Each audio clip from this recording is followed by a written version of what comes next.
Hey, good morning. Today we're going to look at the Grand Canyon and what the heck's going on out there. And we're also going to look at the Bible Project, a little resource that can be used in our daily walk with the Lord. Buckle up. You're on the Bearded and Blessed podcast.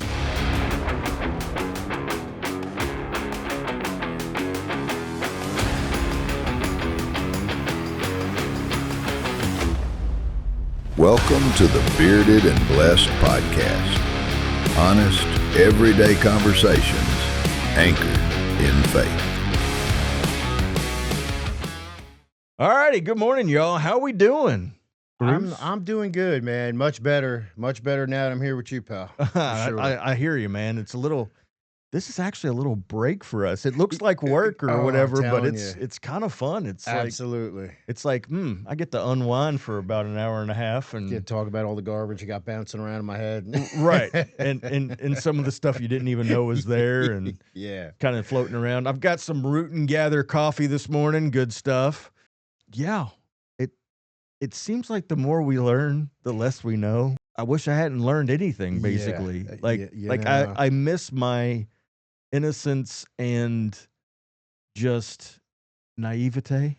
I go to the Matrix where the dude's eating the steak that's not really a steak, and he's like, ignorance is bliss. Yeah. Totally. It's like, I don't want the red pill or the blue pill. I just want to go Yeah. back to the 80s.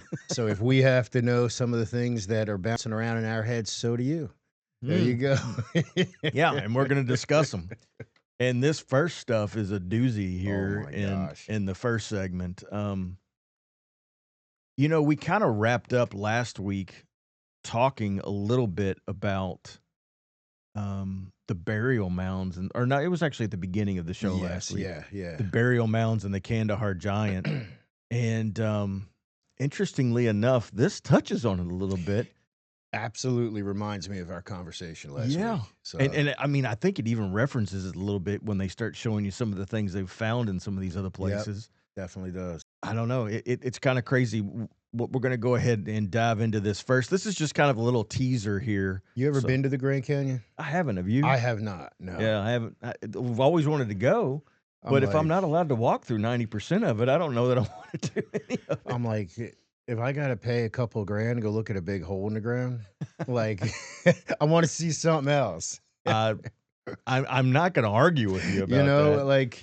But I've heard it's beautiful. I really have. And it is kind of weird because I think, if I'm not mistaken, there's no guardrail and stuff. Oh, see, that's bad because I got that. Oh, you got that tendency you just want to jump? Leap into the void or whatever they call that. Yeah. I wonder if anybody there's got to be somebody that's had a parachute or whatever and See, I thought you were going to say there had to be somebody who just jumped off. I'm sure there have been that too. That would be a statistic to look up for another day. That would. All right, let's check this out. All right. What if I told you America has more pyramids than Egypt? And some are bigger than you think. In Illinois, the Cahokia Mounds once had 120 pyramids, with Monk's Mound standing 100 feet tall, bigger than the base of the Great Pyramid of Giza. In Georgia, the Ocmulgee Mounds date back 17,000 years, built by civilizations long before written history. And in Wisconsin, the Aztlan pyramids were laid out just like Mesoamerican temples. But the biggest? That's the Great Pyramid of Cholula in Mexico, the largest pyramid on Earth by volume. It's 1,480 feet wide and 217 feet tall, nearly twice the size of Giza's pyramid. But it's still hidden under a hill today. So why don't we hear about these ancient sites? Could America's history be far older than we think? Wisconsin has a pyramid? Well, what in the world, dude? So here's the crazy part about Wisconsin.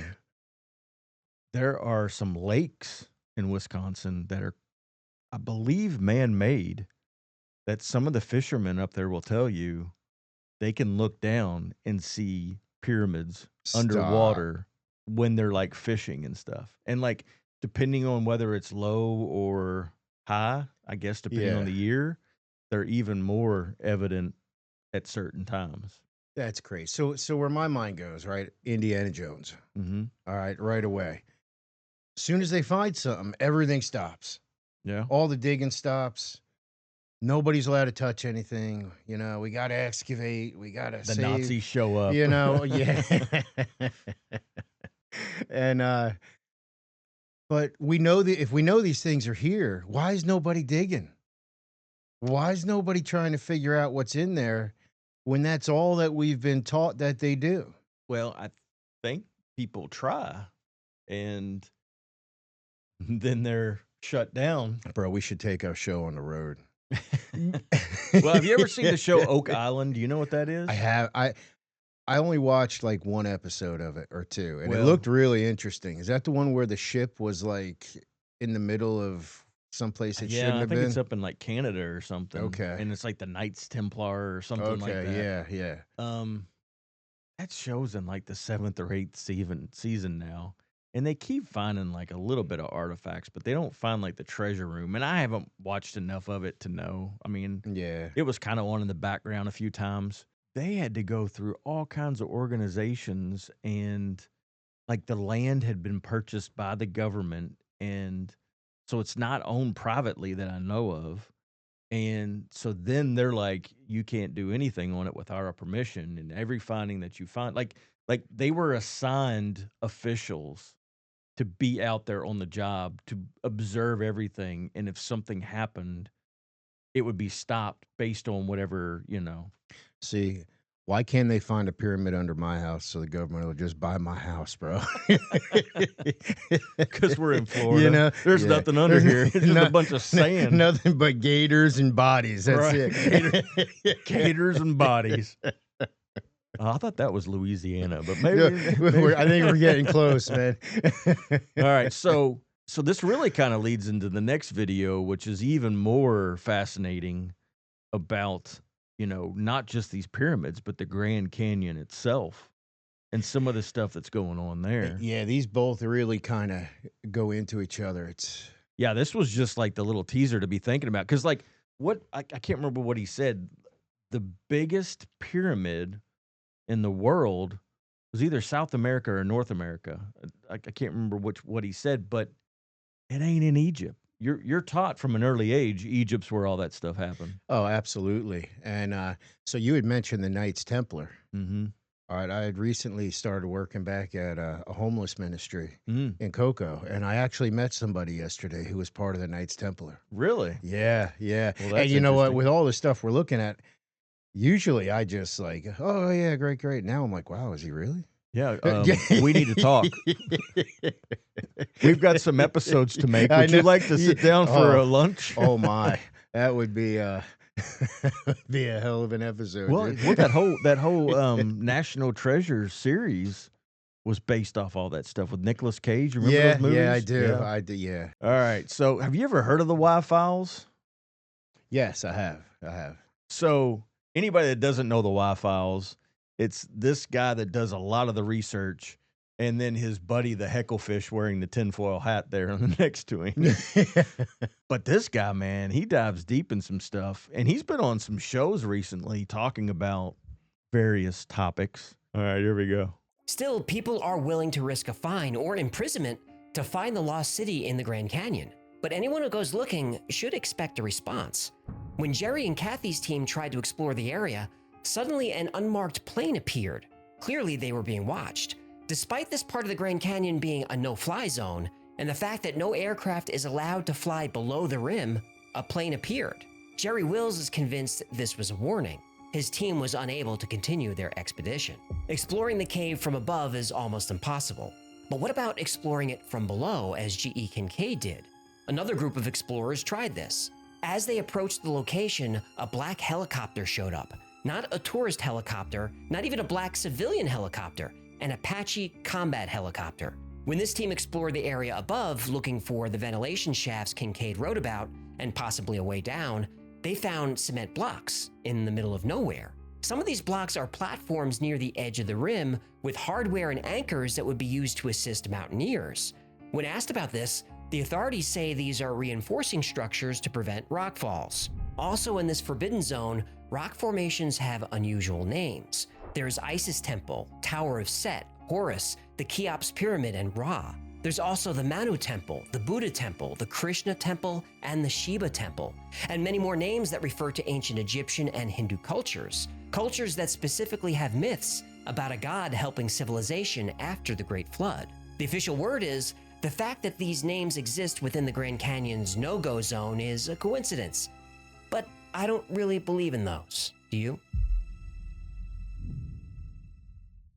David Hatcher Childress is a French author who's published 200 books. He often covers ancient mysteries. He believes the United States government is actively suppressing archaeological discoveries. He mentions that while the film Raiders of the Lost Ark is fiction, the final scene showing the warehouse is close to reality. That the Smithsonian, an independent federal agency, is hiding some of the most important discoveries made in the Americas. He says the cover-up began in 1881 with famous geologist John Wesley Powell. Powell appointed Cyrus Thomas the director of the Eastern Mound Division of the Smithsonian Institution's Bureau of Ethnology. When Thomas came to the Smithsonian, he believed there was a race of mound builders that were distinct from and arrived before the American Indians. This school of thought is called diffusionism, which says throughout history, there's been a widespread dispersion of culture and civilization, even across great distances. The Smithsonian took the opposite approach. It promoted isolationism, which says most civilizations are isolated from each other and have little contact, especially when separated by large bodies of water. It was held that the advanced and highly populated civilizations of the Ohio and Mississippi valleys were rare, and that they didn't have contact with other advanced cultures like the Aztecs, the Toltecs, or the Maya. But the Mississippi River runs from Canada all the way to the Gulf of Mexico. To say these cultures were isolated is like saying that people in the Black Sea had no contact with people in the Mediterranean. That's ridiculous. When ancient mounds of the American Midwest are examined, they show the existence of a complex culture, cities larger than those in Europe at the time. They also show burials of extremely tall people, sometimes 7 or 8 feet tall. When the Spiro mounds were excavated in the 1930s, 7 and 8 foot tall skeletons were found, at a time when the average height of a human male was about 5'6". Those skeletons have been lost. In 1892, stone coffins were discovered in Alabama by Frank Burns during a geological survey. The coffins were about 7.5 feet long, hollowed out by fire and metal chisels. The findings were sent to the Smithsonian. In 1984, this report was found by researcher Frederick J. Pohl. He asked the Smithsonian about this. They said, "We have not been able to find the specimens in our collections, though records show that they were received." Well, how do you lose giant stone coffins? That weighed several tons? I don't know. And never underestimate the incompetence of the federal government. 8 years later, the Smithsonian said they found the coffins, but they were stored in a warehouse that was contaminated by asbestos, so nobody could go in there to see them. During World War II, a crew was building an airship in Alaska. They excavated a mound that had gigantic human remains, skeletons twice or 3 times the size of a normal human. This report has been confirmed by multiple sources. The Smithsonian collected the findings, and that was the last anyone heard about it. There are stories like this from Alaska all the way down to Mexico City. An amazing discovery is made, the Smithsonian steps in, the story disappears. The saying, "skeletons in your closet," means you have secrets you don't want revealed. Secrets that, if discovered, would be embarrassing and possibly dangerous. In the case of the Smithsonian, skeletons in the closet could be taken literally, but the government literally has evidence that an advanced race was in North America long before the native tribes arrived, evidence they don't want revealed. Mainstream science says this is nonsense, but the Hopi and other Grand Canyon tribes do believe this.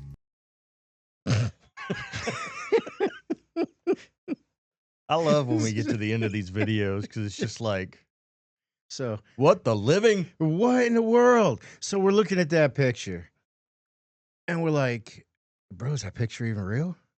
Yeah, And I'm like, I don't know.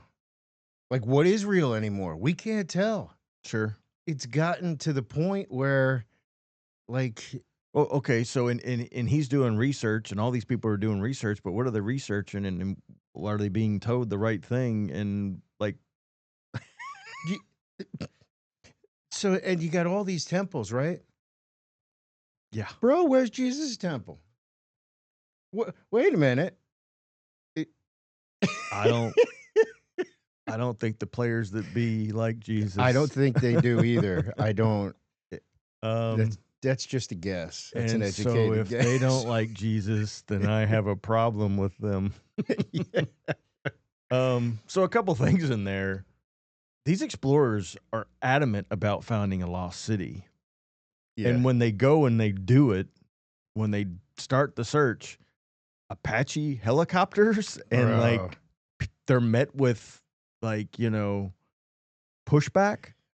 Imagine the look of. So when a military helicopter flies over my house, what the hell's happening? Yeah. These guys, it flies over and they're what's happening. Right. But even in our own little civilized world, like when a military vehicle goes by, we're like, Everything stops. something's going on. Absolutely. So what it tells you is there's somebody constantly at the ready keeping an eye on this place, that if somebody goes into some area, launch them. Go send out the Smoke 'em. coppers. Smoke them. Send out Airwolf and Blue Thunder. Oh my gosh. So, and the question is, what is the big deal? Yeah. Why? Why do we need? I don't even know how much an Apache helicopter cost.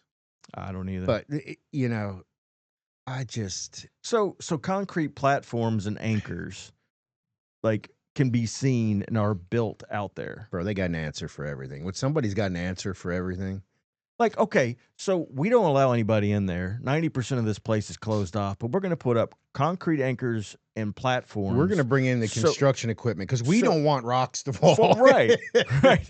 Like, who gives a rip if rocks fall if there's nobody allowed in there to begin with? Like, let the land do what it's going to do. It's like I've seen some highways in Tennessee, Georgia, Kentucky with like rock formations on the side where they just put up a sign and they say rocks could fall. Yeah, they no put up like platforms that and anchors heavy there. duty chicken wire or whatever. Right. They like it's going to make Right. a difference. But yet out in the Grand Canyon, they're like, oh, we better put up some infrastructure to keep this place from falling. But who gives a rip about the highway in Tennessee?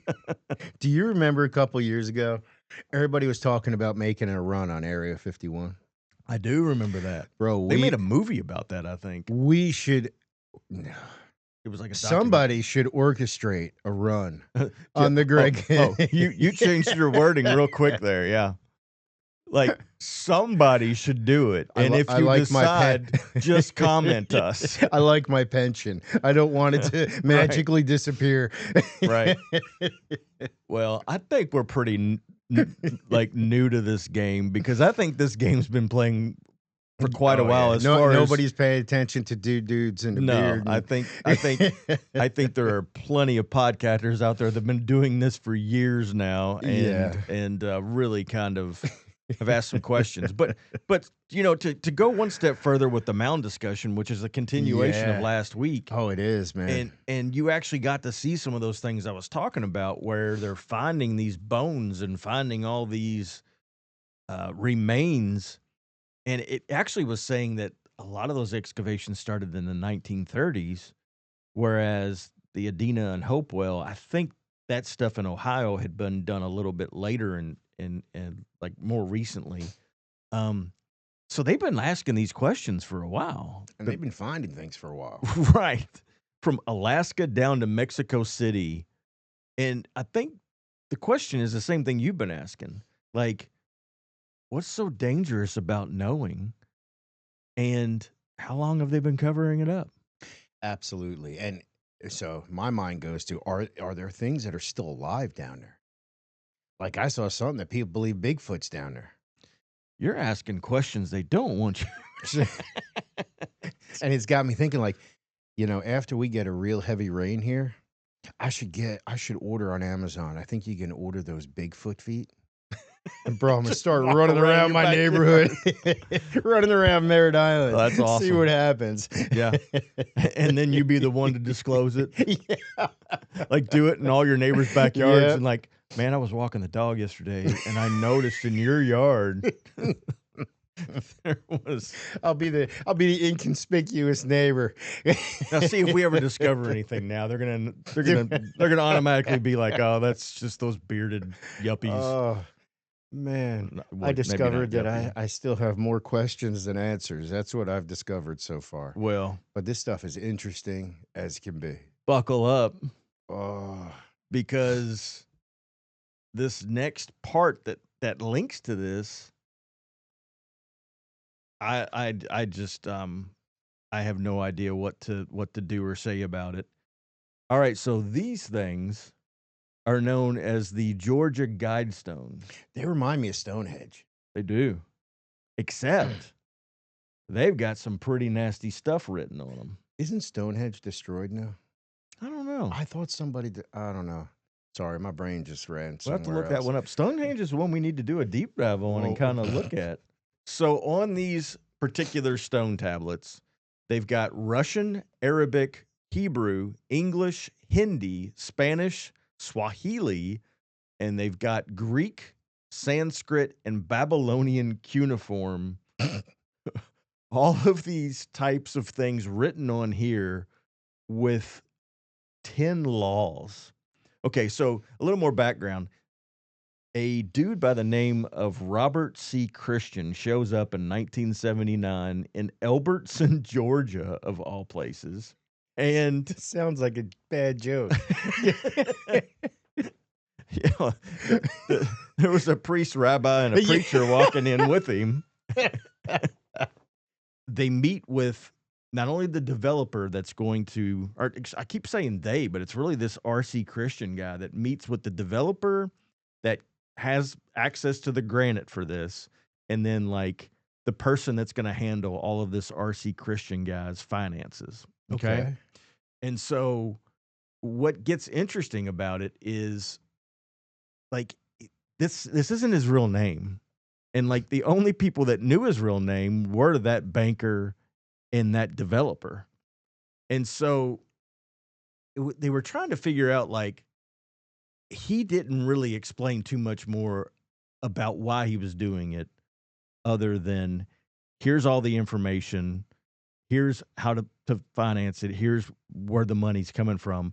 And when people are being thrown money at them, they're like, all right. Yeah. And like, I don't believe in any of this mess, but I'll do it to get paid. Yeah. You know? Yeah, absolutely. And so here's the interesting part. So we're going to read off what those 10 laws are. Let me see if I can find them here. This guy's name was Christian. His alias. Okay. was- Yeah. Is that so? He's dead. So So I'm just his name- wondering if his alias was RC. if like he was Christian. making toast in the bathroom and accidentally slipped into the tub with the toaster, or Well, and how about the bankers and the other guys who knew who he was? as this unfolds, they disclose who this guy is Okay. later in like the video we're going to watch and everything else. All right, so we're going to talk about these real quick. And you know what's interesting is I know of another religion that has 10 type commandments that seem like they make more sense to this for humanity's sake, but let's go through these real quick. Yeah. Number 1, maintain humanity under 500 million in perpetual balance with nature. Well, that's entertaining. That's I think we're a little past I mean, 500 million. So what do they want to do with us? well, we're gonna save that. We're not. We're not going to go there. No. Well, the next one kind of works with it a little bit because it's certainly applies to how they may be trying to get to that number. Yeah. Guide reproduction wisely, improving fitness and diversity. Just those two.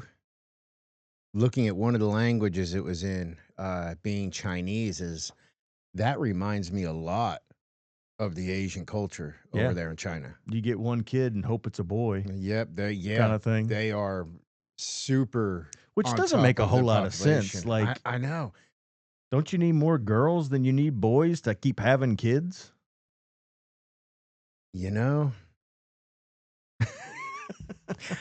There are This is uncomfortable. there are some communities. One right near where I grew up, Mm-hmm. In New Gretna, New Jersey, that would argue that fact because there's plenty of family trees there that look like telephone poles, my friend. Yeah. Yeah. I mean, I'm just talking from a But common sense From perspective. common sense, you would think. If you have 50 boys and one girl, like Yeah. that population isn't going to grow very quickly. And maybe that's their point, Well, because they were trying. Because at one point they were bursting at the seams, right. and now, from what I understand, their population is hurting because of all the caps they put on it. Yeah. They're slowly aging out because nobody's having kids. So you're telling me that they can take the Chinese off of the stones? They probably should, because I don't think China it's like agrees with that anymore. they're not going to make it, so we'll take them off. We've got them taken care of. It's like most churches in America. They want the young kids, but then they don't want the older ones. No. They'll keep them, but they want the young, the live, coming in. But yeah, the thing is, at some point, I was gonna say we want our church to be young and vibrant, and I'm like, we get old. Everybody's like pastors.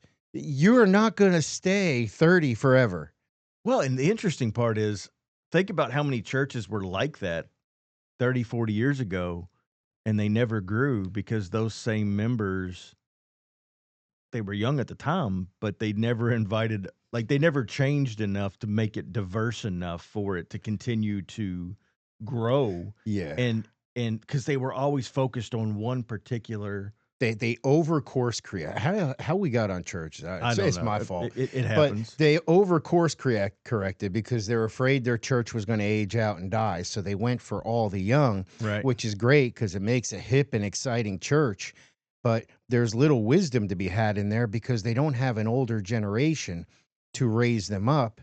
They're relying on youth leaders that are a few years older than the kids to raise them up. But I can tell you that at 20 and 30, I had no wisdom to give anybody. I was still trying to figure my crap out myself. Well, I mean, we are going down the church road, but it does kind of point at what kind of narrow-minded thinking goes with this particular, absolutely, concept.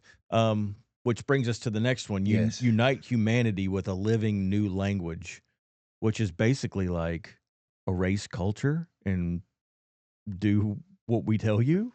Is that not what that kind of is? Yeah, that's with a living new language. Well, the living part's kind of weird. That is really weird.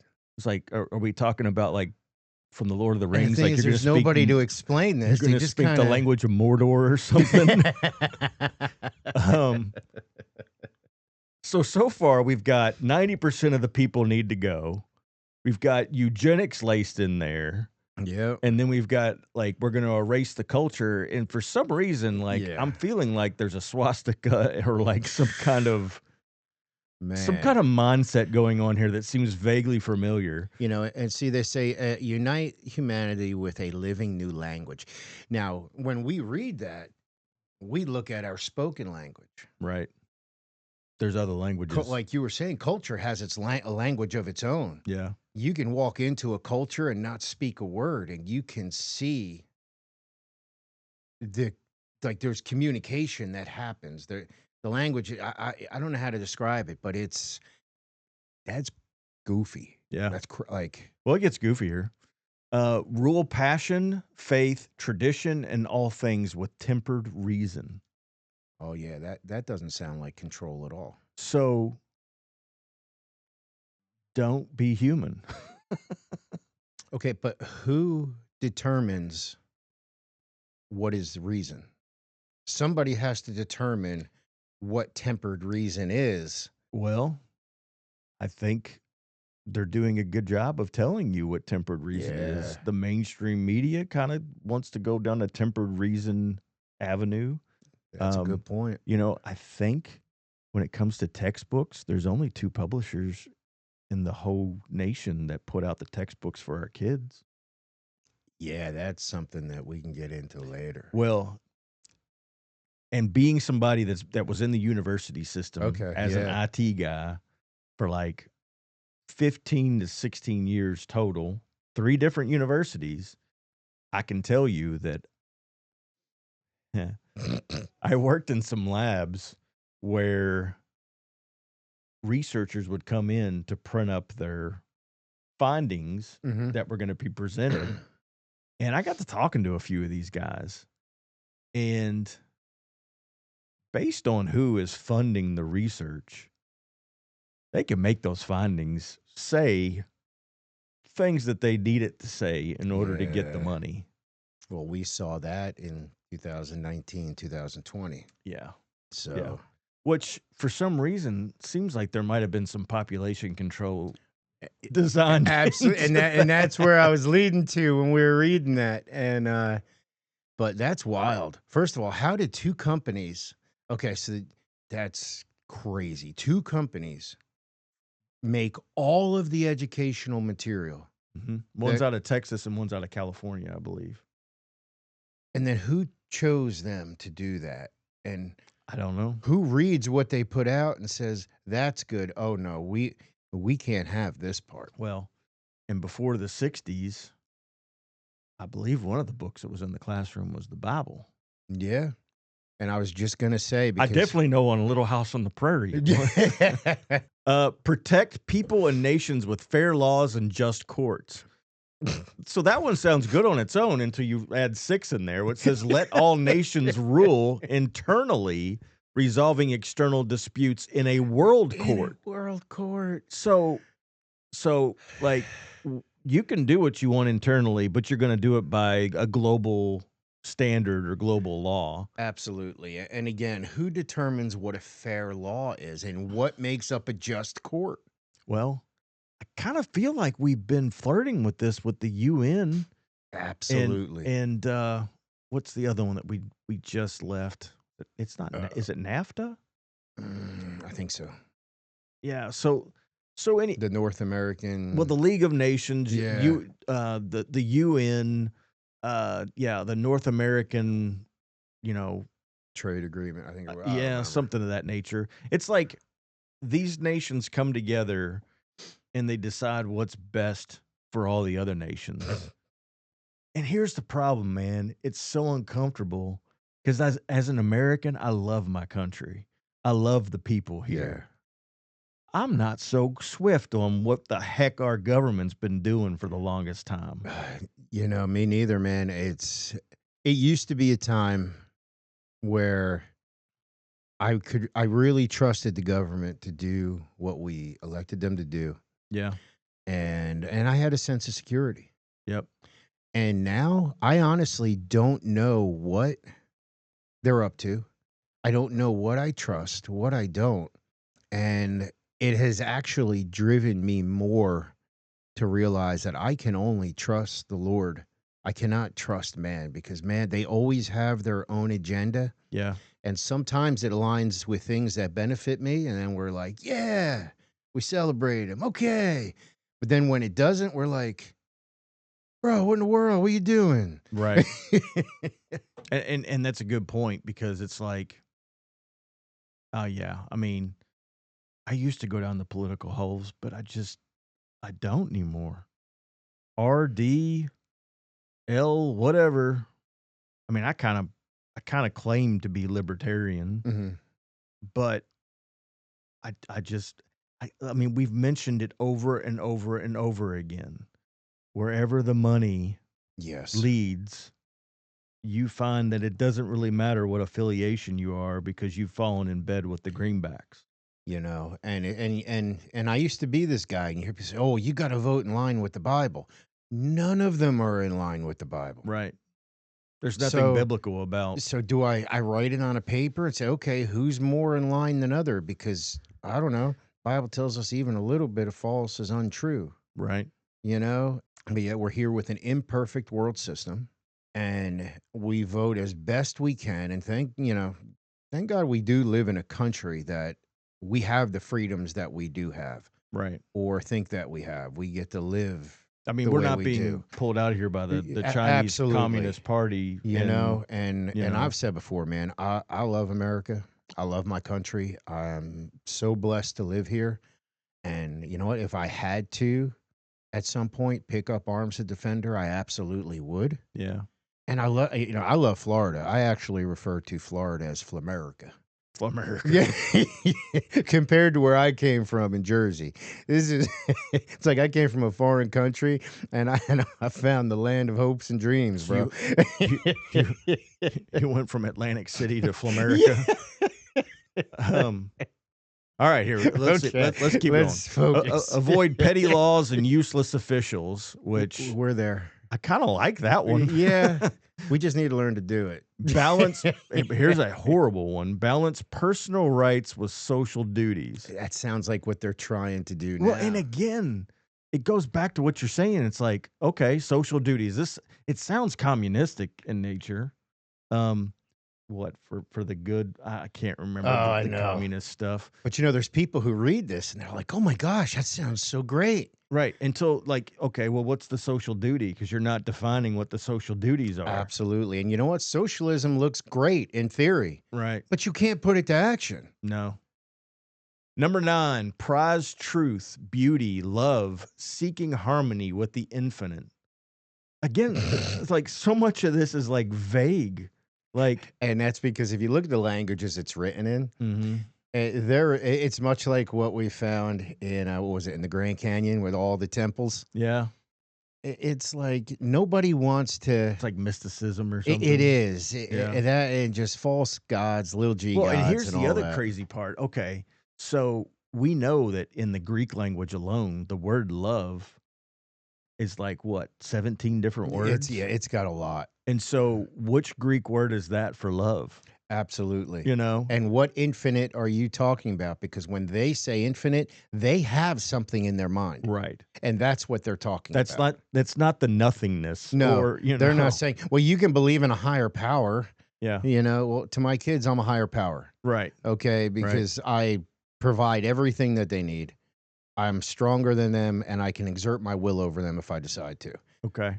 But that is not the same as God, the creator of everything. So we've got this last one here. Be not a cancer on the earth. Leave room for nature. Leave room for nature. I guess it actually said that twice on there. It repeated that. Well, I think they're pretty evident in the first one that they care more about nature than they actually care about us. Yeah. And I don't know what they necessarily mean by nature, because they're pointing to eugenics. They're pointing to all these things where they want to disrupt nature. And what is eugenics? So when we eugenics define that? is where you go and you mess with humanity to become the perfect, like almost like transhumanism in some ways. Oh, like a utopia kind of. Yeah, like it's Okay. what the Nazis were doing. Oh, all They're right. trying to find the Okay. perfect race, I to gotcha. create the perfect specimen by basically ruling out the imperfections of, they would take you out because of all your surgeries. Yeah, no, I wouldn't make it. They're trying to find the healthiest, fittest, most beautiful, kind of some of the stuff Satan was talking about in his, I'm the most beautiful, worship me kind of Yeah. fashion. And I'll tell you what, you can keep your beautifully fit, sculpted guys, bro. Give me 3 guys Yeah. who've been through it. All right. And I'll take on 15, 20 of those other guys any Dude. day. I worked some construction crews where like they were the meanest, roughest guys.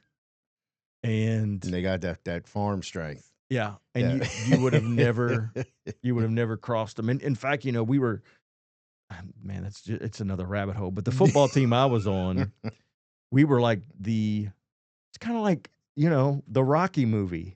Gotcha. Yeah. We were almost like the, technological. We've got all this. We've got money. We're in the bigger city schools, and man, we played some county schools where those guys were like bench pressing cows in the morning, and you couldn't throw those guys around for nothing. They were like Rocky training in the Drinking milk right from the udder.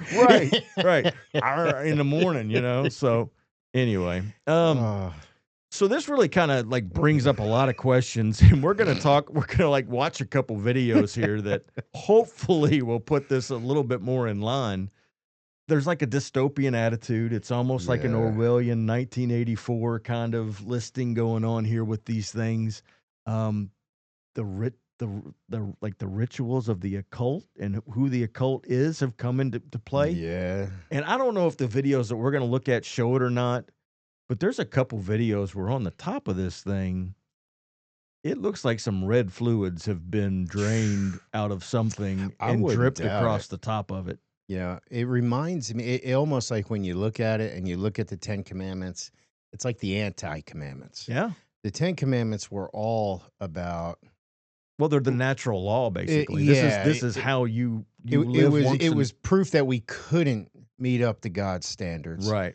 So once we realized we couldn't and we realized we needed a savior, Jesus came. Where this is telling us, oh, you want everything to be better? Just do this. Right. You can do this is almost like what it's saying. Well, especially if somebody's making you. It, Um, you do a lot at gunpoint if but you think about what Jesus came and said. I am the law. yeah, I fulfill the law. All the commandments are fulfilled through me. yeah. And what were the two he gave us? That's Love right. God, love people. And I don't see a lot of love God, love people in no, this. and when you look at the 10 Commandments, those do lead to love. Honor your mother and father. Absolutely. Worship the one and only true God. Yep. Have no other gods before me. Don't lie. Don't steal. I mean, like, duh. Yeah. Whereas this is like, what you talking about, Willis? Yeah. So anyway, yeah, there's a lot to think here. And this kind of leads back to the Grand Canyon thing is what we're trying to say. Why cover up all these secrets out in these burial mounds and these temples and all this other stuff, but then put this on display and be like, oh, this is a historical landmark. Come look at this. I know. Like, you show me pictures of dinosaurs and tell me they came from a chicken. But yet you won't show me the skeleton of a giant, bro. I don't care what T-Rex looked like. I want to see the giant, bro. Right. Right. I want that Frankenstein, yo. So a little bit more about R.C. Christian before we go any further. He basically claimed this was a memorial. He claimed that these are the rules for rebirth if there's ever going to be an apocalypse. These are the tablets that are left. And boy, does this not feel like the Twilight Zone or the Outer Limits when you start really looking at this. If anybody happens to hit the reset button, here's the directions. Yeah. Here's what you're supposed to do. Oh, and by the way, we weren't the ones that hit the reset button. yeah. Don't look behind the curtain. They basically also said, okay, this is Stonehenge with a message. So this is like the same stones we were talking about earlier, but hey, these have some writing on them. So these are giving you some guidance, not just some, stones in the middle of a field. Yeah. And so the developer and the banker stayed silent for the longest time. So we're going to look at this video, and in this video, they really kind of talk about what went on. And we learn more about who this R.C. Christian was, and you can see right there in that video. That's not ominous at all. No, No. That's that was some heavy rain. Yeah. In that place, sun bleached in the opposite direction. Right. So anyway, we're going to listen to this part, and then we're going to listen to what ultimately happened to these things. And I don't know, this whole thing is just crazy. The blueprint for a new world order. The Guidestones were never meant to be the whole plan. They were just the start. Police found something much scarier in Wyatt Martin's attic than anything ever carved into granite. It was hidden among the letters and papers. A box with the title, The Directive. There were steps to follow, an outline, not written for people who survived a long-ago end of the world, but for people living now. A plan for changing the world during Kirsten's lifetime. This time, the message wasn't poetic or hard to understand. It was cold, clear, and scary. At the heart of the directive was population control, which went far beyond what was written in the Guidestones, which was already very scary. Kirsten suggested that governments should force all families with more than 2 children to get sterilized in order to preserve resource stability. He talked about a way to use genetic filtering to get rid of what he called inherited inefficiencies in people he thought were weak, unfit, or not worthy. That was not all. He also had plans for what he called regional cleansing after natural disasters. He said it himself. Post-catastrophe populations must be culled to sustainable levels to stop further collapse. Kirsten didn't see failure as a tragedy. She saw it as a chance to start over. The papers even showed that the Guidestones were never meant to be used by themselves. Kirsten had designed similar statues to be built in remote, stable places like Patagonia, Iceland, and Western Australia, which were picked because they don't have many people and don't have a lot of earthquakes. Each was supposed to carry up-to-date copies of the rules written in the main language of each area to teach future generations. All of those other statues were never built, but the fact that he planned them showed how serious he was. The World Future Council's name kept coming up in the directive. A lot of people had never heard of it. It became clear that Kirsten had been very active with the small, invite-only think tank that worked quietly in the 1970s and early 1980s before going away. Meeting notes and letters showed that the group wanted international limits on population, an AI-based government to cut down on mistakes, and centralized courts to enforce rules for the whole world. He wrote that the council was decades ahead of its time and praised it. The council secretly broke up in the late 1980s, but some of its ideas lived on. These ideas seemed much less idealistic now that Kirsten knew what she was up to. That part was the scariest. When experts started to look at Kirsten's works, in light of current discussions in bioethics, climate policy, and public health, they found some troubling patterns. His phrase, regional triage, had come up again in climate talks about leaving places that are likely to flood.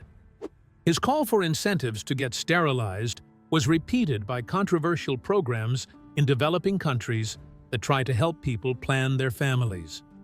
The idea of balancing personal freedoms with social responsibility had even shown up in UN climate agreements and pandemic response plans, though the language was a little nicer. It was impossible to say for sure that Kirsten was behind these rules, but his words were there, sometimes word for word, hidden by clean language. As they dug deeper, it became clear that the Guidestones were not the end. They were just a practice run, a calm warm-up for a long game. He knew that his stones would make people angry, but he also knew that they would plant a seed. They would be seen by many. People would talk. And by the time his real plan came to light decades later, a lot of it was already part of public policy and discussion. When people finally learned more about the directive, they were outraged and angry right away. Historians were shocked at how close Kirsten had been to changing the next part of human history in secret. Every line of every paper was read carefully by reporters. People wanted to know how many of these ideas had already made it into world organizations. People were shocked that one man, hiding behind a fake name and a granite memorial, had been able to get his ideas into real-life conversations. And the question that everyone was thinking was just as scary. How much of Kirsten's plan is already here? Even though the Guidestones were destroyed, the night they were bombed raised even more questions. A Georgia monument that some refer to as America's Stonehenge was destroyed yesterday in a pre-dawn bombing. These included who did it, why the proof disappeared so quickly, and what groups were working behind the scenes to erase Kirsten's vision. Gosh, I don't know what to say. It's insane that, and you know, I was thinking this earlier, how much of what he wrote has actually made its way into policy and politics in our country. And that, you know, in America, you don't have to tell a family, well, you have to sterilize. You can't do that here because we will just say, well, no, as a matter of fact, now you said that, I'm going to have 5 more kids. But what they can do is they can control economics. Sure. Okay. They can control things like that And they affect the are in family. some countries. Yeah. And they can scare a population, a portion of the population with events that are happening in the country through the effects of media that will make them say, how many times you've heard, man, I don't think I want to bring kids into this world. Yeah. We have a lot of kids between the two of us, Yeah. but how many times has that thought crossed your mind? It I, has I mine. know. What have I brought my kids into? What, Yeah. like, just in the 18 years since my oldest was a baby, this world doesn't look like that did 18 No. years ago. And I'm No. sorry, I don't think the 70s through the late 90s don't feel like there was as much change as there's been in this last 15 to 20-year period. Oh, absolutely not. You know, For sure. it's like somebody has hit the button and wants this to deteriorate much quicker than it already was. Yeah. So this guy mentioned Kirsten in this clip here, and I kind of failed to set this up as best as I could because we kind of switched around some of what we were going to play video wise. After death, this directive that he was talking about here was found through the banker and the developer that had talked to this RC Christian guy. Okay. And so they revealed that this RC Christian guy's real name was Dr. Herbert Hinsey Kirsten. Okay. He was a surgeon in Iowa and was heavily tied to William Shockley, who was a Nobel Prize winning physicist. Okay. They both were huge supporters of eugenics.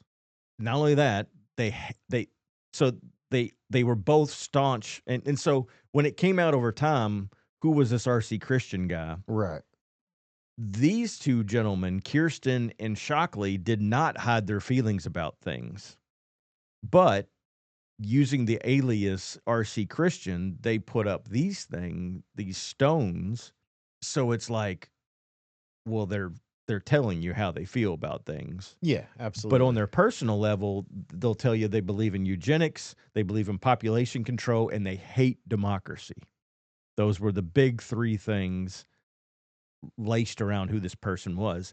And lo and behold, they were also linked to the KKK Grand Dragon, whatever, David Duke.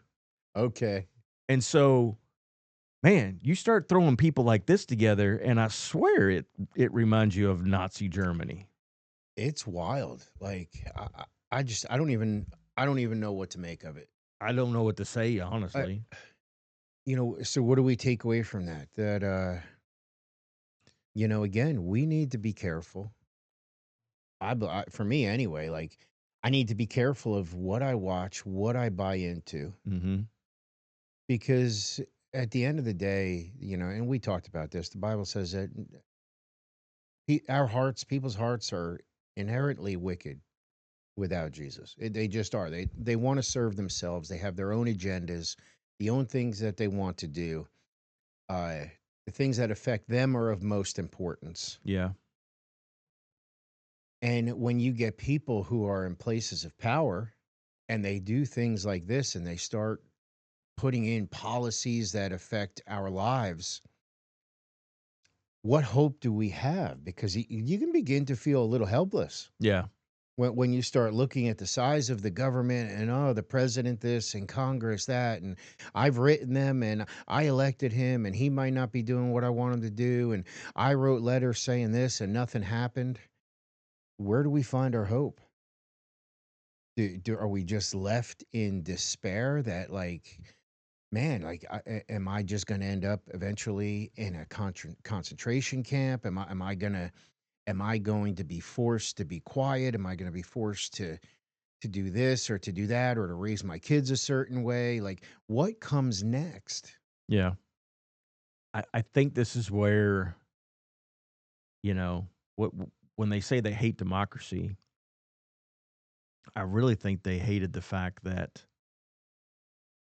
in our government, the closer to local you get, the decision should have more say on what your life looks like. Absolutely. The local governments, the state Yeah. has more effect on its population than what the federal Which, government which has has. always kind of bothered me because, like, so for instance, let's say Texas has a nativity scene in front of their town courthouse, Right.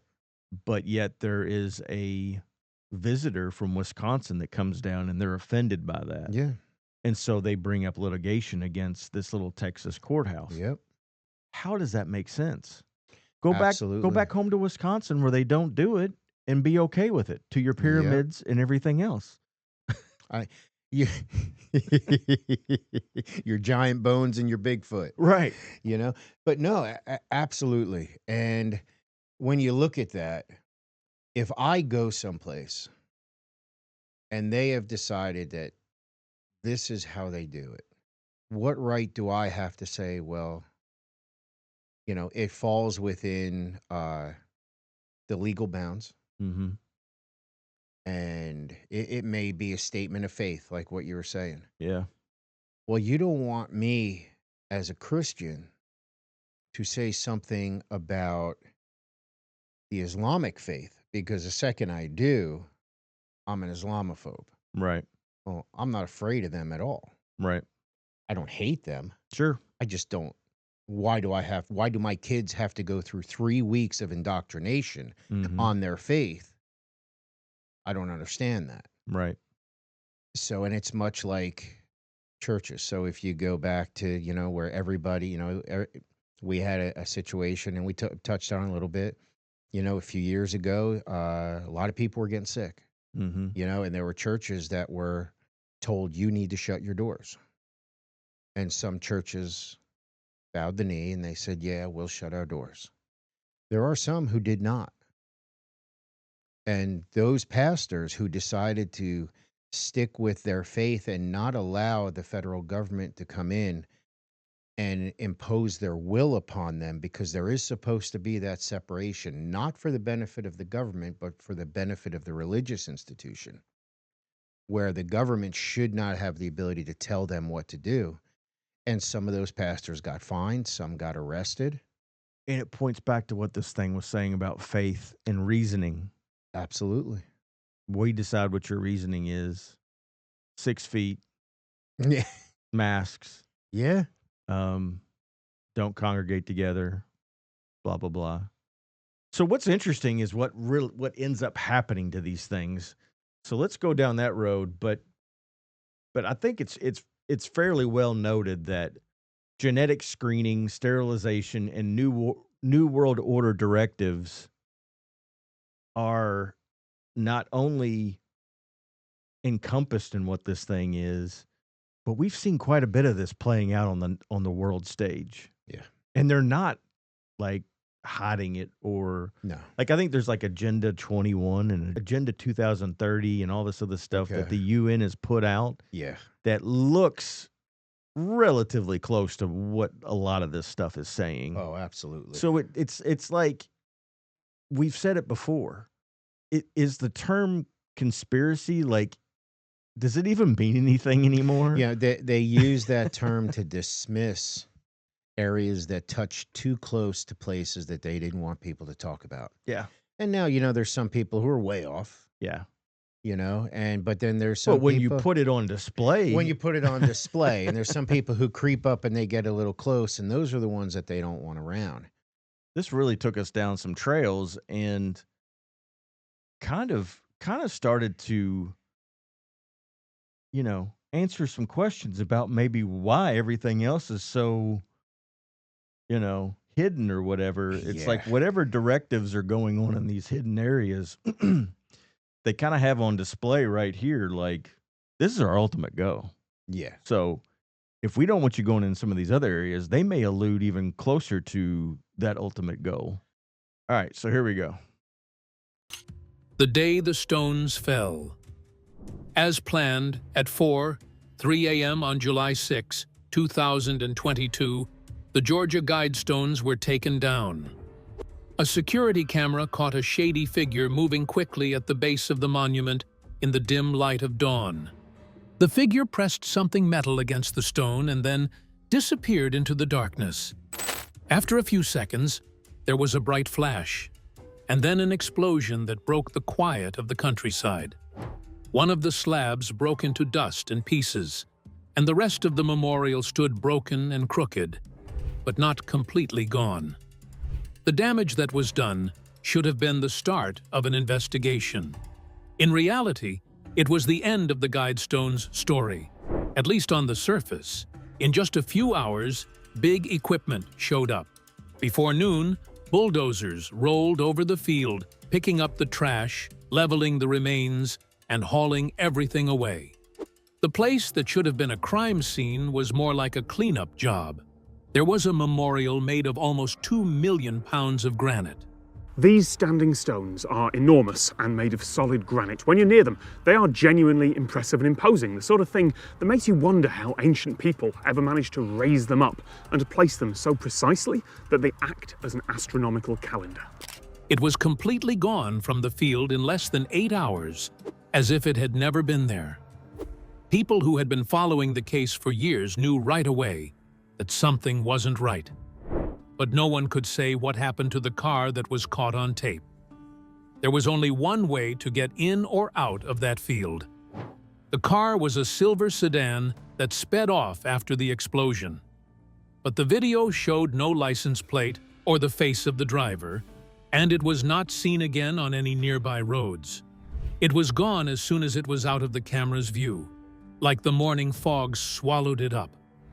Police in Georgia said in a short statement that the bombing was an act of vandalism, and that it was probably done by a conspiracy theorist who didn't like what the statue said.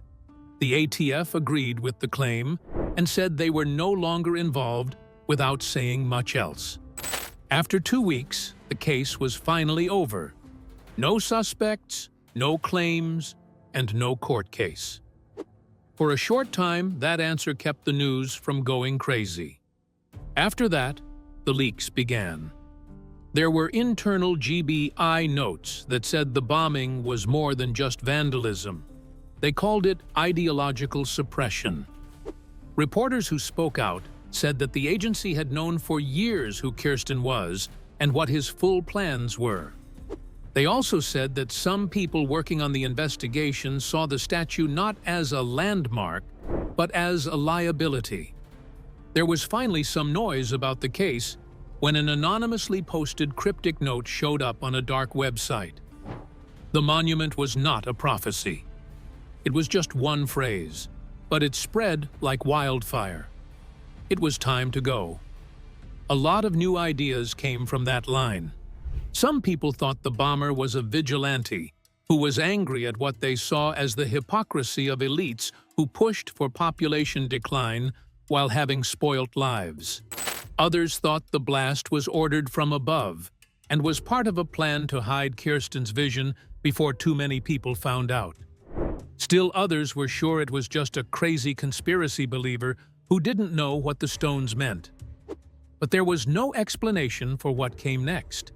In just a few weeks, the town of Elberton took down the monument from its tourist brochures. It was walled off, the ground was smoothed out, and there was no sign of what had been there before. Local leaders refused to be interviewed. Calls about the Guidestones were no longer being taken by the Chamber of Commerce. It became clear over time that no one planned to rebuild them. The stones were no longer there. No one seemed eager to bring them back. So here we go. Bombed at night, leveled and taken away, removed in 8 hours total, no investigation, no crime scene, said to be most likely done by a conspiracy theorist, no license plate, don't know who the driver is. Case closed. Yeah, within 2 weeks, no court, no case. All the authorities agreed, yep, conspiracy theory, and then the townsfolk stopped any discussions, pull it out of all of their brochures, don't even talk about it as if it ever happened. Like, it's not even an historical event at this point that this thing was here for 40 years. We just don't want to talk about it. Just smile and wave, And boys. somewhere Just- Rod Serling's in the background Yeah. smoking his cigarette. What do you make of all that, man? That's crazy. Like, first of all, so there was I think there was a bar. I don't know if it was a bar or what it was in Merritt Island that a car ran through recently and hit it. It was off of, it might have been off 520, Okay. across somewhere there from Publix. And Oh, I know what you're talking about. took a little bit to get that cleaned up. Yeah. Good point. But 8 hours later, they've got construction equipment and they got that place cleared from tons and tons of stone. It's almost like they knew it was going to be bombed and we're ready to get rid of the thing. Like, how can you organize like a construction crew that quickly on the same day that? Because we were talking about this a little bit Yeah. off air. Hurricanes have gone through this place, Yeah. and it's taken weeks to get rid of some of the smallest debris. Yeah, like palm tree branches I got. Right. They're sitting out there for 4 weeks. My grass is dead. I'm like, what in the world? And leveled, taken away. Like what did they do with them? Where are they? And then who told them, hey, nobody's talking about this. Yeah. Take all your brochures down.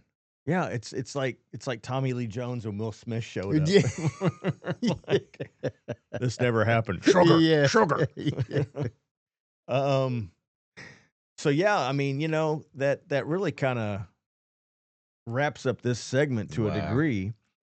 I think it answers more questions than it actually makes us think of, because Yeah. it's like, and not that we're getting like exact answers, but you're getting general answers of somebody doesn't like the way we do things and they want to change that. Yeah. And they 'cause- want to strip away the way you live and implement the way they want you to live. enough to spend that amount of money. It's not like they took some poster board and just put it up on some buildings. Like, Well, yeah, and then when you throw in the element of you can't even go walk in a national park, the Grand Canyon, or some of these other burial mounds and stuff, I understand preservation, but shouldn't humanity as a whole be able to investigate the past?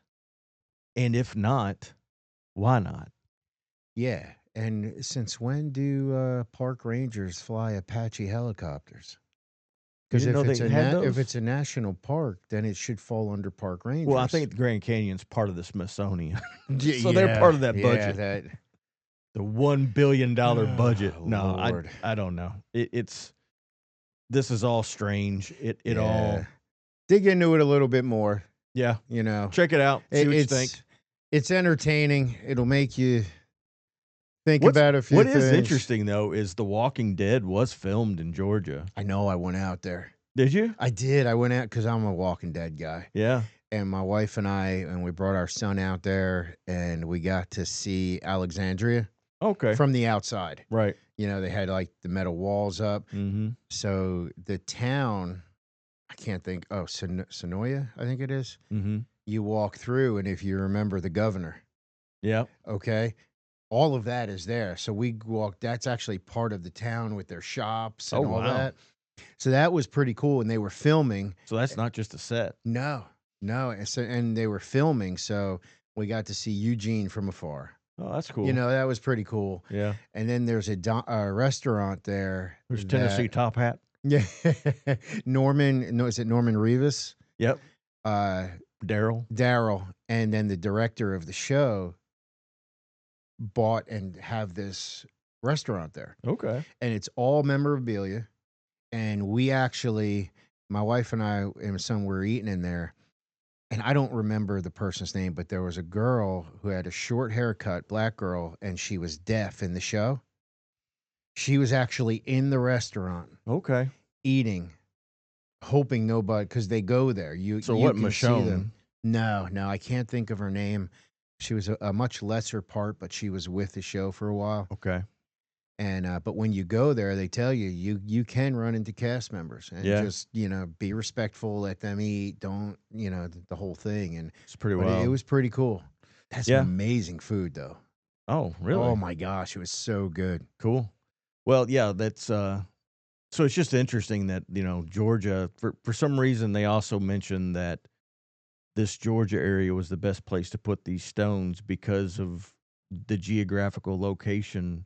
Like they were talking with Patagonia and all that. Yeah, it wasn't overpopulated. Not overpopulated, and it doesn't have quite the natural disaster ratio that some of the other Okay. places do. So if the apocalypse happened, this manual would be there. All right, so this week on the Brevard Spotlight, we are looking at Kreiderman's Barbecue. We've eaten here a time or two, me and you together, actually. Yeah, and I'm looking at it right now. I know, and it's it is my mouth is it is watering. time to eat something, bro. I know. And this place, man. So the good thing about this, there's a lot of apps out now that look at the ingredients of foods and stuff. Yes, there are. And there's one that specifically looks at seed oils. And this is ranked as pristine, as not using any kind of Wow, I didn't know that. bad Okay. stuff. And like, so Kreiderman shows up on the list as like eat your heart out kind of thing, where some of them are like down with caution. Bro, you ain't got to tell me Don't twice. I know, right? So for me, I actually go there every week. I get a quart of greens and eat that for like 3 or 4 days. And then I always get a Texas two-step. I don't know if you've had the Texas what is two-step. that? So it's brisket, and then it's got like a brisket sausage that they slice up and put on top of it, and they put a little coleslaw and some sort of sauce on it. See, that's so bad, dude. I'm trying so hard to lose weight. Well, I get it without the bun, so Oh, and they look at me funny every time, but I'm like, hey, there's a reason. absolutely. There's a reason why, But God said to take greens the and leaven out of the brisket, bread. You know greens what I and mean? brisket, like that's pretty good That is. carnivore kind of. That is, man. That is good. So yeah, man, and it's kind of funny. It's like I walk in now and they pretty much know my order, and I wasn't really planning on wearing it's like this that today. show 'Cause- for early, like was it the 90s or the 80s? Yeah, Cheers. cheers, Norm. Like they just call me Green Jeans. They know I'm That's going to get great. my greens every week. That's awesome. And you know what? I like greens, but I can't find anybody that makes greens like them, and they are Yeah. delicious. Their mac and cheese is good too. I'm not a mac and cheese guy. No. A lot of people make fun of me and say I'm not American. I don't eat eggs or mac and cheese. Mhm. See, we should have talked about that before we started the podcast. Yeah, you're like, oh, he's a commie. He believes in the Georgia Guidestones. It's all a front. Well, you eat brisket, so that makes up for it. That's pretty That's American. pretty damn American. So, yeah, man, Kreiderman's Barbecue. Check them out. Great little local company. I've been retired since 2009, and so I'm living on 2009 income. Yeah. So I recently went back to work to make that work money so that I can go to places like Kreiderman's. I tell you what, it does cost a shilling or two. Yeah.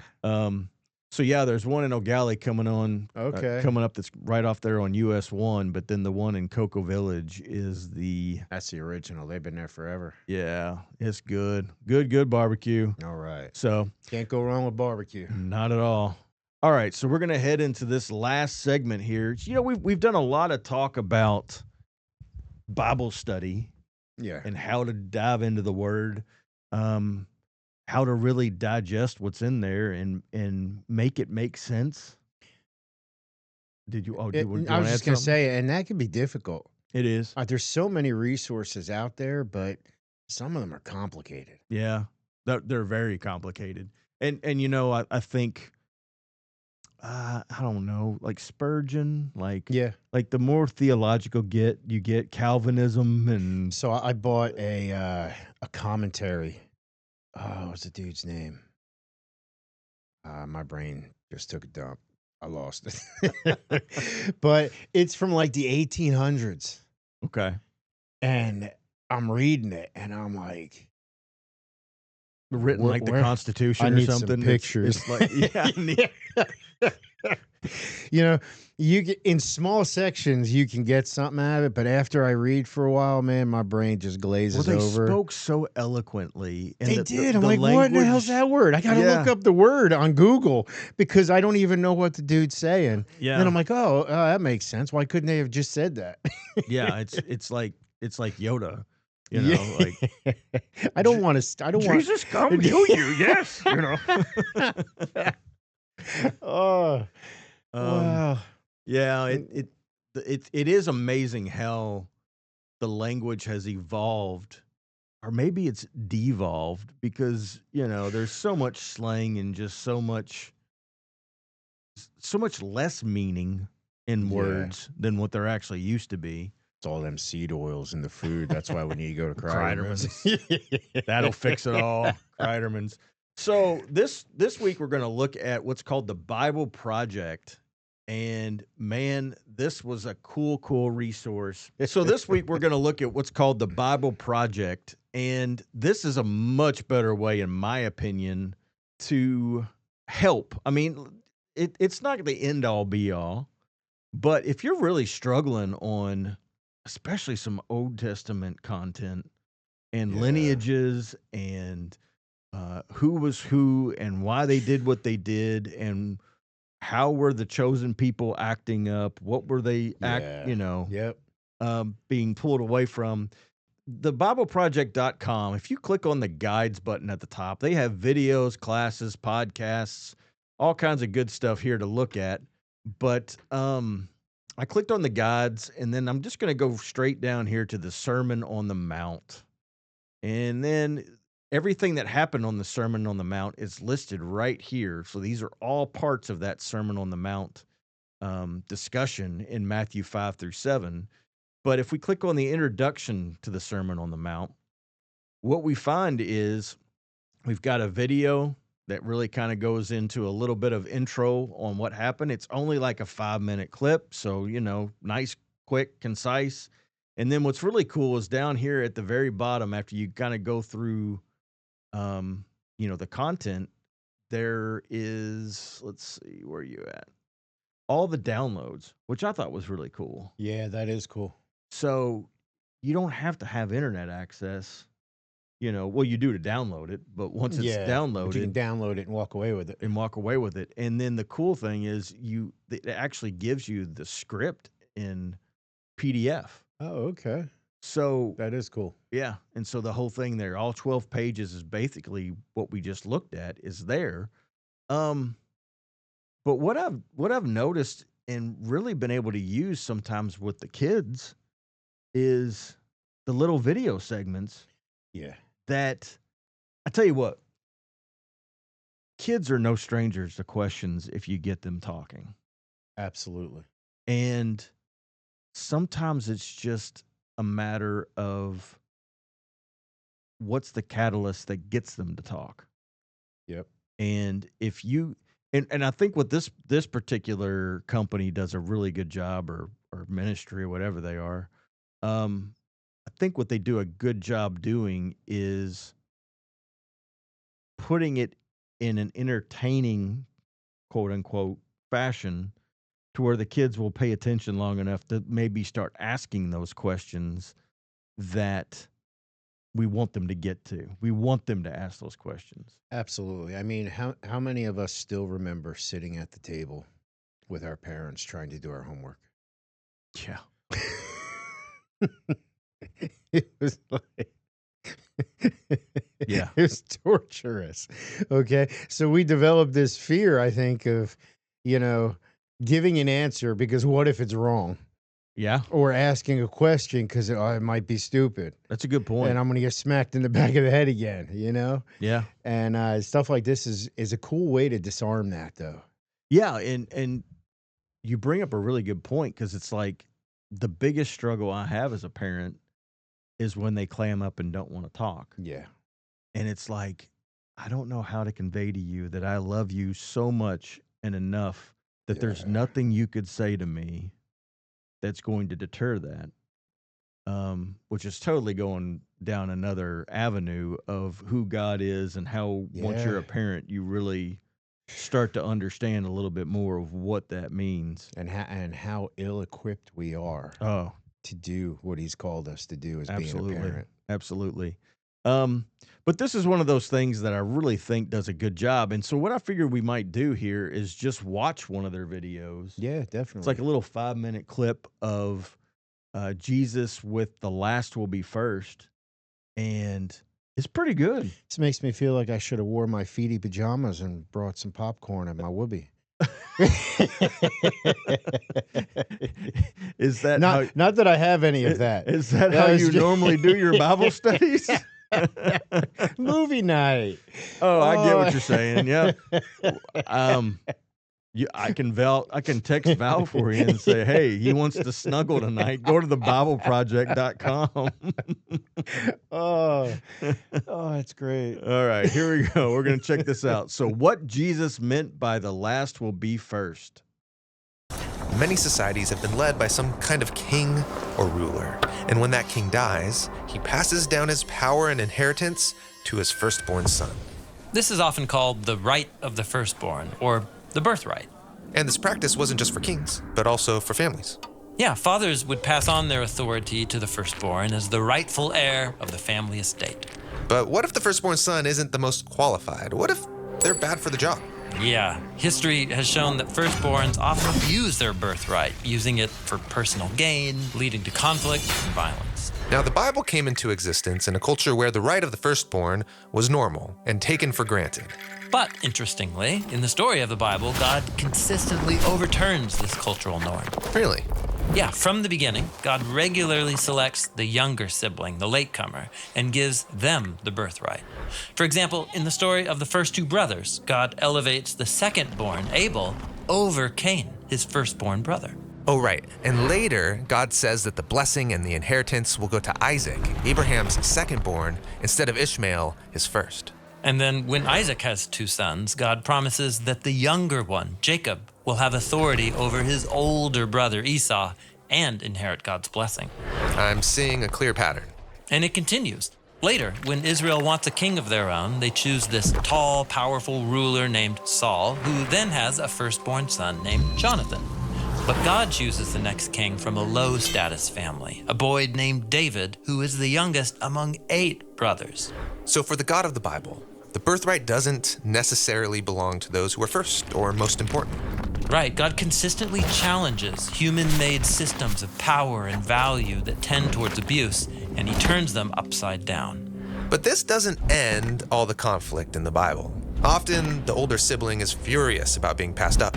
True, and just as often, the younger sibling who gets the birthright abuses their power too. In fact, almost all the wars and conflicts in the Bible are framed as sibling rivalries. You mean violence between actual brothers, like Cain killing Abel? Yes, but also the tribes and nations that descend from these earlier sibling rivals. If you track with all the genealogies in the biblical story, you see that everybody's related. It's a huge family feud. So whether the older or the younger gets the authority, the human family is stuck in a never-ending sibling rivalry over who gets to be first. And so here we have to turn to the story of Jesus. His earliest followers called him the firstborn of all creation. The firstborn of creation. What does that mean? It's a statement that describes his status.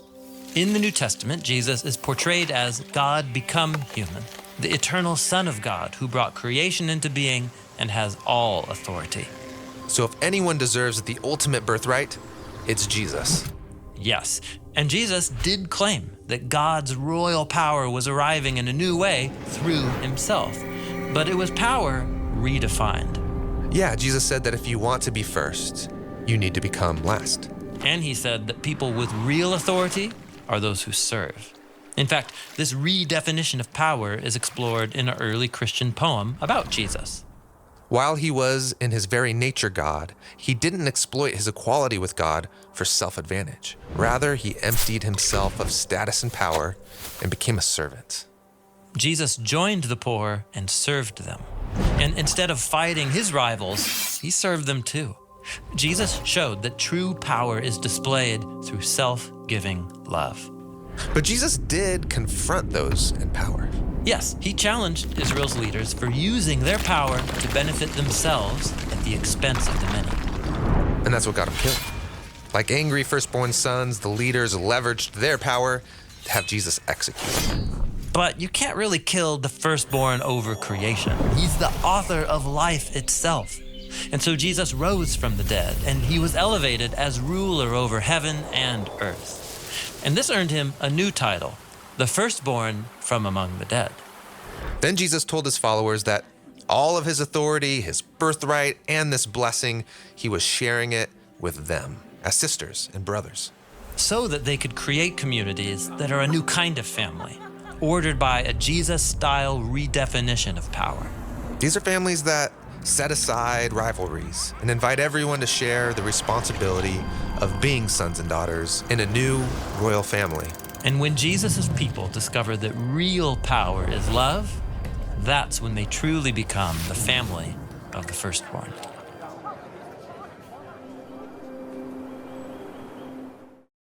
So that's a little taste of what some of their content is. What'd you think about that?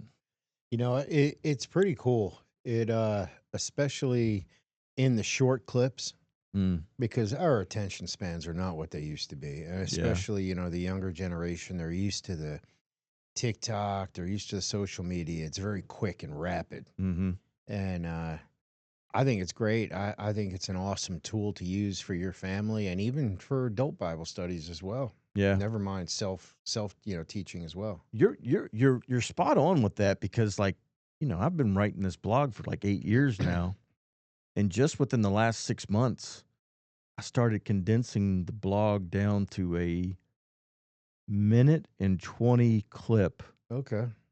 of what's in the blog, pointing them back to the blog with the hopeful intent that they're going to go But they'll back. check it out. Yeah. Yeah. But I've gotten more reaction in 8 years' time out of those little Wow. clips going out Okay. than I actually did with the blog itself. And like I said, the blog itself was fine and got readers, but adding that little element of a little minute and a half whatever clip really kind of threw it over the top. One of the interesting parts of this particular video, well, not only God's design, which I've started back on the whole trying to read the Bible in a year, and I'm in the Old Testament right now. And you see so much of this, the world and tradition is firstborn son gets everything. Yep. And how many times God flipped that on its head and said, no. And it's not necessarily that he was saying the firstborn son's bad or anything, but we're going to do things my way and not the way the system is designed. Absolutely. And it points back to these little stones we were talking about a little bit ago, and about how this is the way, like civilization, boom, do these things. Yeah. And God's like, nah. Yeah. Nah. Nah. What is that? You know, that's, you know, and in the video, it showed the religious leaders and had the pillars, and then you had Jesus. And I had said to you off air, I'm like, man, that looks like the Guidestones. The next thing you know, they all came crumbling down. Yeah. You know, the thing is, you know, talking about spiritual warfare and all those things, it's anything that exalts itself against the knowledge of God. You know, and so that is a good guide to live by. The Guidestones exalted themselves against the knowledge of God. Right. They had nothing to do with the God of the Bible. Right. You know, and it tells you that a lot of our human systems that we use, man-made systems, governments and things like that, a lot of them do the same thing in different ways, some in smaller, some in bigger. Well, okay, so we say man-made systems, but men are pretty proud individuals and pretty boisterous about themselves. Yeah. A lot of the things we're talking about are hidden. Yeah. And so what is actually driving these humanity people to do what they're doing? Because it doesn't seem very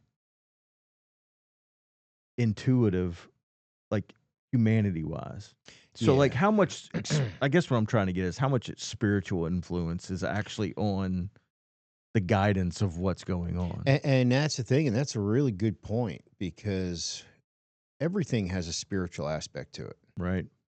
You know, and we know that, you know, when we look at the Bible, we have God, and then we have Satan or the devil, and everybody likes to elevate Satan as some powerful being. He was a created being. He was an angel. Right. He no longer is. He doesn't have the attributes that God has. He's not all knowing. He can't be everywhere at once. Mm-hmm. Okay. So when people say, oh man, the devil's after me. Well, I don't think the devil out of the entire world is going to pick on Bruce Right. to give him a flat tire in the morning. Right. But ultimately, when we look at who God is, we understand that there's nothing that happens that he does not know about and either does not cause to happen or allow to happen. Mm. Now, God does not lead us to sin. He does not cause us to sin. The devil tries to tempt us to sin, but just like we see in the book of Job, the devil only had as much free reign in Job's life as God allowed him to have. Sure. And it was always for his glory and to show who he was. Yeah. So absolutely. I mean, you've got God's hand in everything in the world, even the things that look evil. Mm. He has allowed to happen because on the other end, there is something good. Mm. No, Yeah. absolutely. I mean, I could go down some other avenues of the project and Yeah. what you can download from it, but this is really about a personal journey for anybody listening. Like, go to these sites and do it yourself. We're just giving you a glimpse of what's in there and what the Bible actually, like, the journey you go on when you take it and when you open it and when you start to go down that avenue of your own. Because what I've noticed is, and you hear this from a lot of different people, like, I didn't know what to do, so I picked it up and I just turned here and started reading. Yeah. Well, we can say that that's some kind of divine, you know, spiritual experience, and I'm not saying it's not, Yeah. because it absolutely is spiritual and divine. Yeah. But I think what really boils down to is Scripture applies everywhere. It does. And so when you flip it open and read, you can pull meaning out of whatever it is you're reading. I love on the same aspect the guy who's sitting there and say he's uncircumcised and he opens the Bible and says, I just need a word. Be circumcised. Closes it, reopens it. Not that word. Seems a little late for that. That's that's gosh. child's play. Yeah. Oh my god, dude! Have you ever? I think we touched on that once in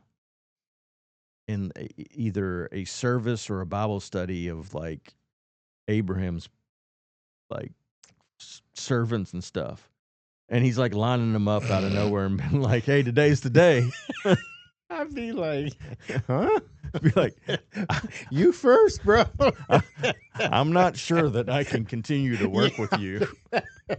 I'm going to go find an oasis in the desert somewhere. The Lord has spoken to me and told me I need to go. I don't like what he's saying to you. So, but in all seriousness, me and Bruce both want to drive home the fact that any one of these biblical tools or resources, they do not replace the walk or exploration through Scripture that we should be doing personally. Yeah, and like these are good. So if you're a believer and you're having an issue in Scripture where you're really trying to come up with an understanding, check out the Bible Project. It may explain it in a way that you get it. Sure. And if you're not a believer and you're like, I don't understand anything that's in that book, listen, what can it hurt to check it out, have it explained in a more just kind of normal way without all the words and the fanciness and all of that. And, you may walk away with something. Like we talked about last week, there is a mountain of wisdom in the Bible to be had. Well, and especially when it comes to kids, like we were talking about. Yeah. Because sometimes I find myself stumbling for words when it comes to the kids and trying to figure out how to explain something to them. And I've kind of noticed that if I have a something to point back to or something to reference to, Yeah, then it's a little easier to get out what I'm trying to say absolutely. after that reference has been established, Definitely, because you and I, we tend to probably study a little bit deeper Mm, and check out materials that are, like I said, that commentary that I picked up that I got to Google to see what the words mean right, half the time. right. But I've started using as a gauge on where I'm at in my teaching of scripture is, would a child be able to understand what I'm saying? Right. Would a non-believer be able to understand what I'm putting out there Mm-hmm. according to scripture? And if they could not, well, then I'm not teaching properly. Right. I haven't broke it down enough yet. Yeah. So No, absolutely. So, yeah, that's really going to wrap up this week. But take one more look at Kreiderman's. I think they're open. I think it's Tuesday through Sunday. And I think they open at 11, and they either go till 6 or until they run out of until barbecue. they run out of food. Yeah. So, like every week, take your family out. Go spend some time with each other. And I think I'm going to go get some barbecue after this. I'm telling you, man, I am hungry. Yeah, definitely. So I think that's it for this week. Take care, guys. All right, everyone. Have a good one.